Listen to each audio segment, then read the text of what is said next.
Welcome to Flex Factor with Marc Navarro, the podcast that cuts through the noise to bring you the best strategies and insights in the co-working world. Produced by SpaceBring. Let's dive in. Welcome to the Flex Factor podcast. This month, we are here with Alejandro Papadopoulos, and we are talking about ultra flexibility. But before that, welcome Alejandro. Thank you, Mark. Thank you for having me and in this podcast. And I hope my intervention gives valuable insights to everyone who listens to the podcast. I'm sure it will. I invited you because I'm super interested in how PAU sees ultra flexibility, super flexibility, whatever you want to call it. But it's for some spaces a superpower that can be unleashed. And I think you're doing quite well. But before that, who's Alejandro? How you end up in co-working and what's PAU? Yeah, okay. So as you said, I'm Alejandro Papadopoulos. I'm the founder and I could say director of the different areas of PAU.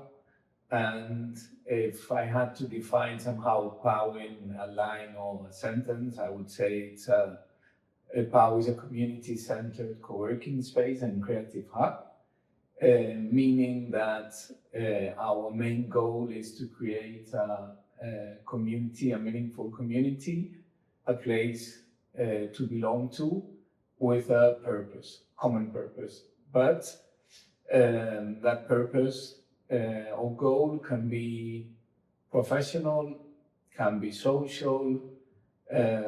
It doesn't have to be like, okay, we're all going into the same way in a professional matter. Mm-hmm. The space is around 700 meters. Yeah, so the space, which we are currently now here, it's, as you said, 750 square meters. I think it's quite unique. It was a former school, the first school of the neighborhood of Sant Antoni.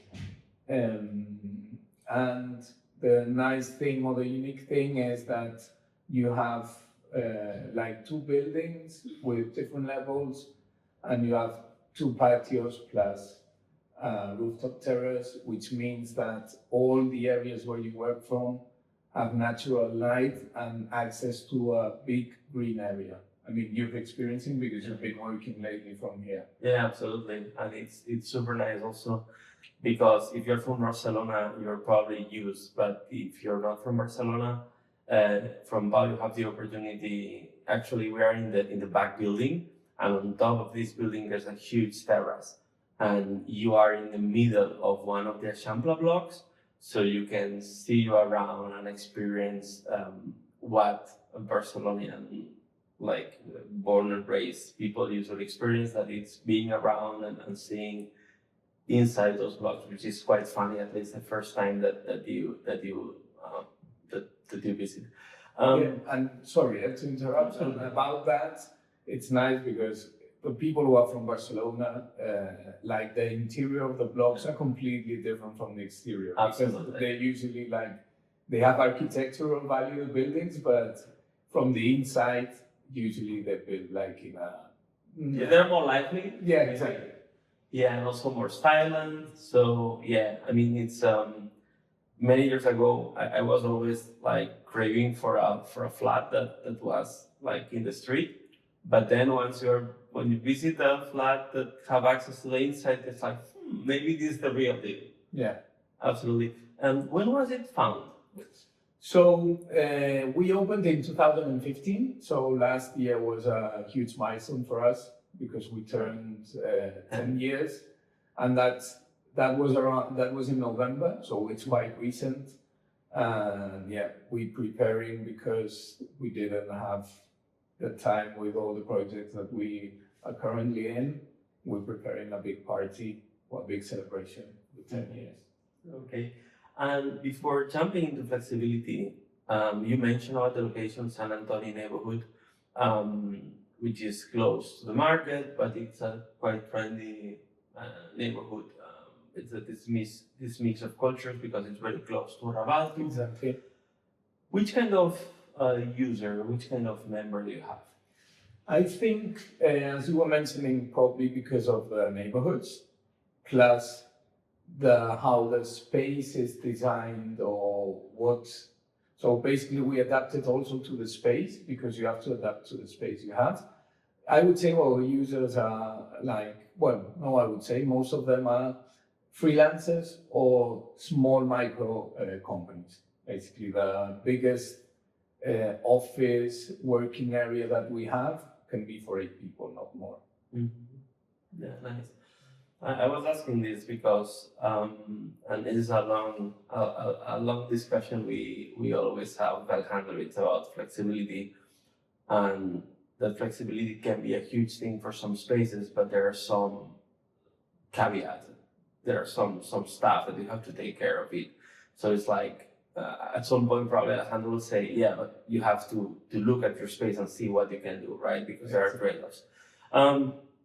So let's jump in. PAU offers many flexible products, and I think that for you it's not only an important source of income, but also important on different levels, such as community. Explain what flexibility means for PAU at these different levels. Yeah, so I mean, it's, as you were saying, it's a discussion we had a few times. We've always been a flexible space, and I think it's evolved to more flexibility. And it has different reasons, and currently I think mainly we could have 2 reasons. One is the co-working market has grown so much that if you are a middle player, you have to find more solutions for your potential members because you have many competitors. And I think the way of working, especially, which that would be like the second reason, has really changed, especially after COVID, has become more and more flexible. So we've been evolving and adapting to that basically, and that's what our members ask for and need, because currently, thanks to this ultra flexible plans, we have many people who are really attached to the community and who are part of the community, who bring a lot of value to the community, but don't need or don't want to be like with a fixed monthly membership or the commitment of a monthly membership. Mm-hmm. Yeah, there are multiple reasons why they don't want to come every day, or they don't need to come every day, or they travel a lot, whatever, right? And now comes for me what's most, my humble opinion, what's most relevant about what you're doing is, many years ago, platforms started that were selling, like memberships or were making easier for people to buy co-working in different places by the hour, by the day. And one of these platforms that right now is working super well in Barcelona, for example, is Croissant. Mm-hmm. I know you're using Croissant, but many spaces struggle to combine or to work with these platforms, right? So some spaces completely rely on these platforms and they fail to offer their own flexible products, and others maybe don't use the platforms. So I think that in your case, what I have witnessed, it's a really good way to work with the platforms, but at the same time develop flexible products that are designed by you and can only be used in your space, but that people is willing to buy. Mm-hmm. And I want to talk about this success. Can you explain the approach of flexible in terms of pricing, in terms of timing, how you do it to combine what's offered by a platform like Croissant? Mm-hmm. And you? Yeah, so basically if we go a bit back in time, I think these flexible platforms weren't really working, and probably they were a bit of a hassle, like the previous ones. And I don't want to promote like Croissant, but it's true that it's one of the best ones, and it's the one we are using. And as how we see it, because we already have, as you were saying, ultra flexible plans, meaning that we have memberships for a flex area, but for full day, half days, which you can come mornings, afternoons, and then you have different type of passes, which you can use within 6 months or 9 months. Even you can share those passes, and you can use them full days or half days. In the end, we see, because our space is already adapted, or part of our business already adapted to those type of passes, we see Croissant as one more type of pass. And that, I think, has been the key of making it successful. I know spaces have like packs of hours, we don't.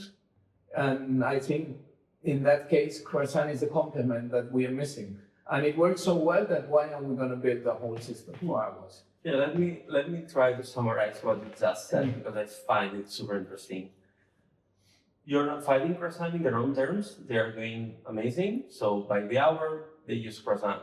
But then what you do is you provide amazing flexibility when your members are buying your products and willing to use your space. So you mentioned you do by half days, which I think has been pivotal in this, and we will talk about that later, but I think it's something that you developed when you started listening for that demand. And on the other hand, you allow sharing, right? So you sell the pass, and maybe it's a couple that one part of the couple is using one days, and then the other part of the couple is using the other days.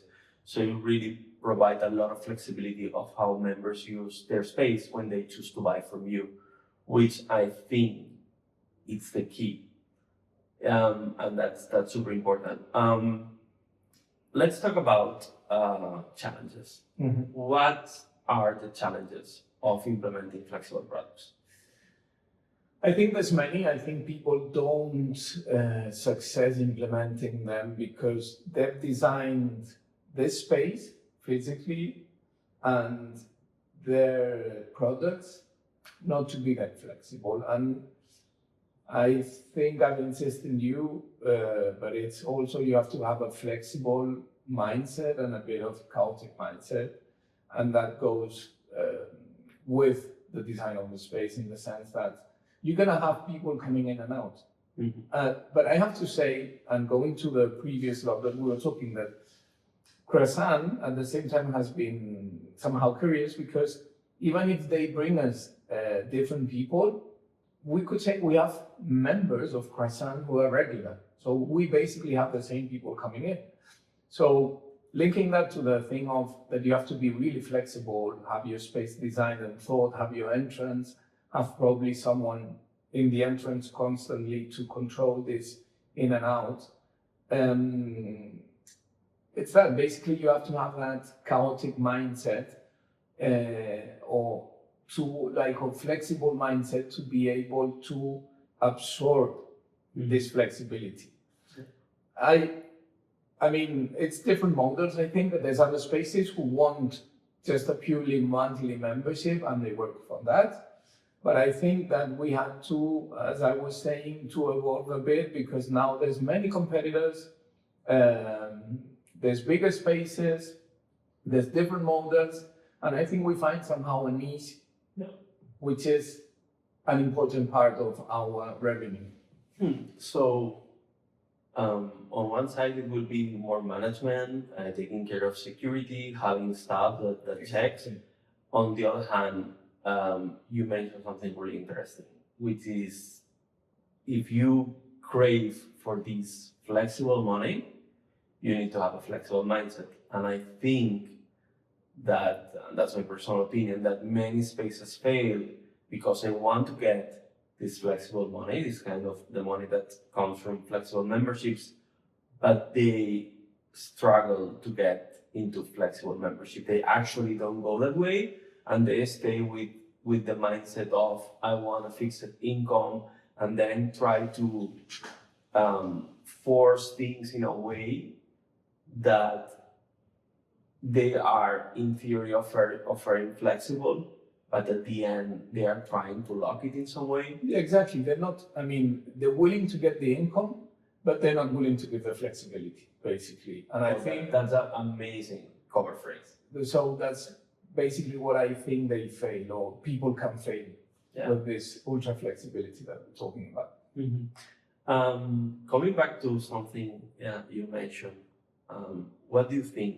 It's more important to get a good initial design of Flex, or keep listening and keep iterating your products?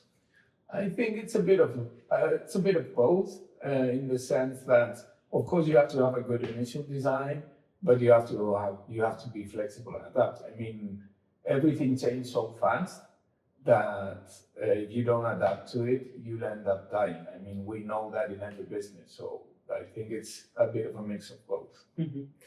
Okay, so as a way to try to summarize this, if I ask you to give 3 tips for a space that wants to implement this kind of flexibility?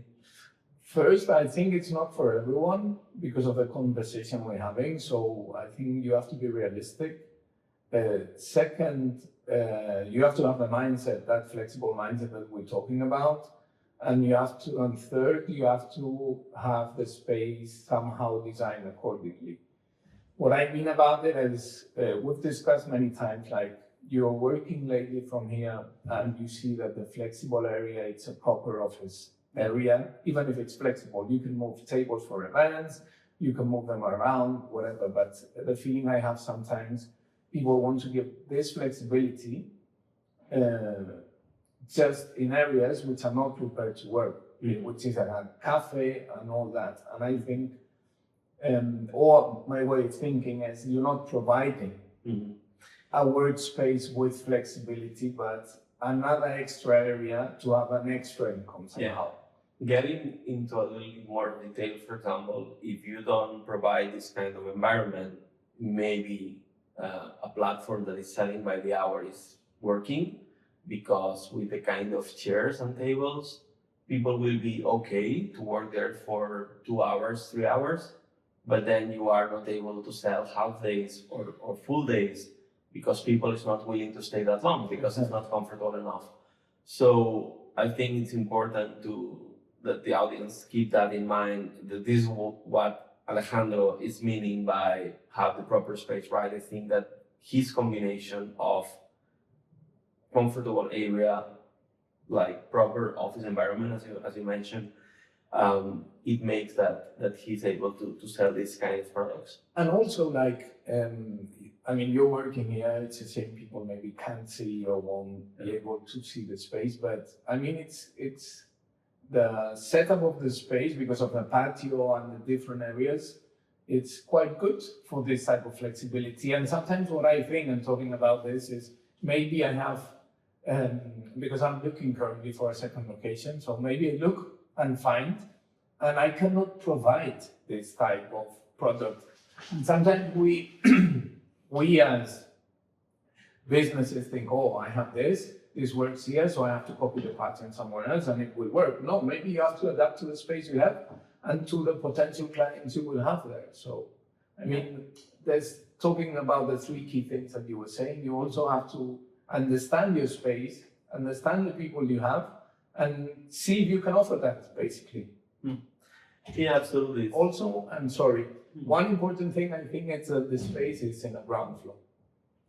So you access directly from the street. So, for example, working with these platforms that we were talking about, Croissant, it's relevant that you don't have to get into an office building or to the 5th floor, and it's like quite easy to access. You have the coffee area in the entrance, so it also makes it appealing to come in. Yeah, interesting point. I remember many years ago in coworking, more than 10 years ago, for many spaces it was absolutely a no-go to don't have direct street access.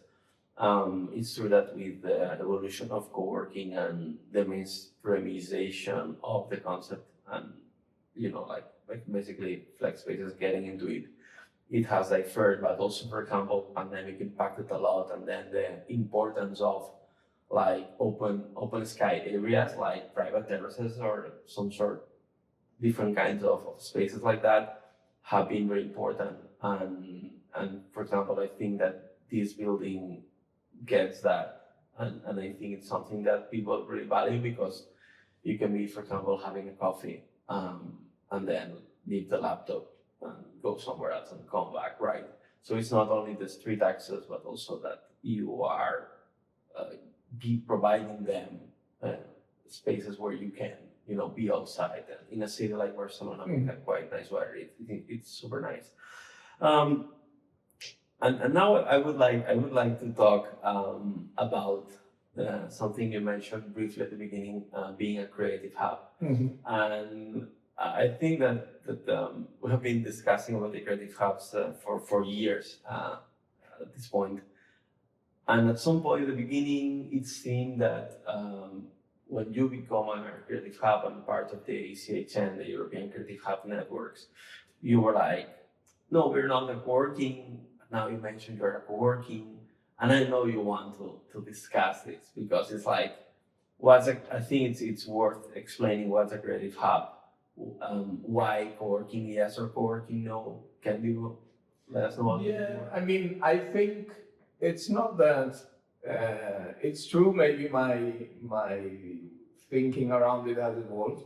It's not that I didn't want to mention myself as a not coworking, but I think a coworking can be a part of a creative hub or model or structure of a creative hub. And basically, creative hubs are a place, magnet of talent of people who, with a common purpose of work, promote culture and creativity. Meaning, as we said, that it's not only linked to the creative sector, but working in projects or have common learnings around this creativity or this creative mindset. Basically. So not everybody needs to be a designer. No, exactly, no one. I mean, and sometimes people ask when talking more in that creative part, if we feel like if we have a filter for members, and we don't, because I think everyone can bring value, even myself. I mean, as you know, I'm a lawyer and I come from economic and legal background, and I ended up in a creative sector and running a co-working space and a creative hub in this case. Mm-hmm. Nice. And being a creative hub brings you additional revenue streams? Yeah, so basically, as you were saying, we are part of this ECHN, which is European Creative Hubs Network, which is a key association in the creative sector in the European Union and in the European scene, and that brings us or gives us access to develop a lot of European projects in the creative and cultural sector. Mm-hmm. Can you provide one example of this project so people can imagine? Yeah, so basically lately with the last project we had, we are a consortium of 5 organizations around Europe. It's called Crea Connect. It's around third places and how third places tackle day-to-day problems. And the last one we did was in Marseille, which was women in public spaces, and there was a 3-day hackathon where we tried to find solutions for that matter. And for example, ours, which is going to happen at the end of this year, it's how to implement green spaces in third spaces. Okay, and it's basically we will design a hackathon with 5 or 6 teams to find a solution or to provide solutions to this matter. Nice. It seems yeah, so basically it's try to find innovative solutions to current problems. Okay, yeah, amazing. This podcast is proudly brought to you by SpaceSpring, your fast track to co-working space management. Back in 2019, we had been discussing, actually in Greece, a situation. And at that point, we were already talking about the oversupply of co-working spaces, the tight margins, and what can happen if prices went down. I don't know how you feel when you look back to those discussions? And can you explain about the situation in Barcelona, how you see it from your point of view, and how PAU protects itself? Now I have a doubt if we talked about it in Greece or in Copenhagen, but maybe it was in both, because you remember, I think it was in a tech festival that we were there. But I think probably it was in both because we had these conversations a few times. So basically, if you remember, I mean, I'm still like somehow obsessed with that, is I think one of the key elements, and it probably will be quite obvious, is to have a good contract when you open a space, a good price, and a long term. And you've known me like for 10 years or more, and I've always been obsessed with that.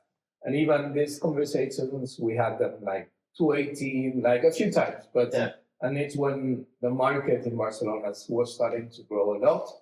And you were like saying me, why aren't you opening that many spaces? And I was just, and I think I gave you two reasons. First is, I'm not going to open because, I mean, there's a scale economy that you can turn the spaces, but I think that you have to maintain the margins. And it's true that we've seen like many spaces grow a lot, opening a lot of spaces, but also some of them closing them because probably the contract they did, the lease they did was too high to be sustainable. So me as a medium player, talking about how do I protect myself, is a bit, I'm not gonna rush to grow in space. I prefer growing in other areas and improving in other products that I sell, like this sort of flexibility that we were talking. That doesn't mean I'm not willing to open another space, as I was saying. I'm currently looking for new spaces, but I have a bit of an obsession of the conditions that I will have on my lease and that I have a long-term run to be able to do a good work in that space. And I'm not urging to have a new space to grow only because, as I was saying, or we're talking about the creative hub, I have other sources of income that can make the project grow without being just in a physical space. I don't know if I answered your question. Mm-hmm. So basically understand the mathematics of your space, don't overstretch, have a good contract long term that protects you. Because I think like in that conversations that we were having, is my fear was how the real estate market was evolving, that basically the square meter price was raising, but proportionally the prices that you were selling your spot weren't growing in that way. And I mean, we had the clearest and biggest example. So COVID came, the spaces had to close for months. And if you weren't well protected or structured, many of them suffered or even disappeared. So that's a bit of my obsession. Mm-hmm. So previous to that, because of course I didn't know it was going to happen, I've always been trying to find that balance with cost and benefit and the margin. Okay, nice. We covered with the flexibility. We look back a little bit in the history of coworking. Thank you very much for being with us this month and for sharing really openly how you do. I invite you to take a look to the description below. I will provide links of PAU and links of the European Creative Hubs Network. Hubs Network. So you can investigate a little bit further. And thank you for being here until the end of the video. Next month, a new person will be sharing his or her coworking wisdom. Thank you very much, Alejandro. Thank you for having me.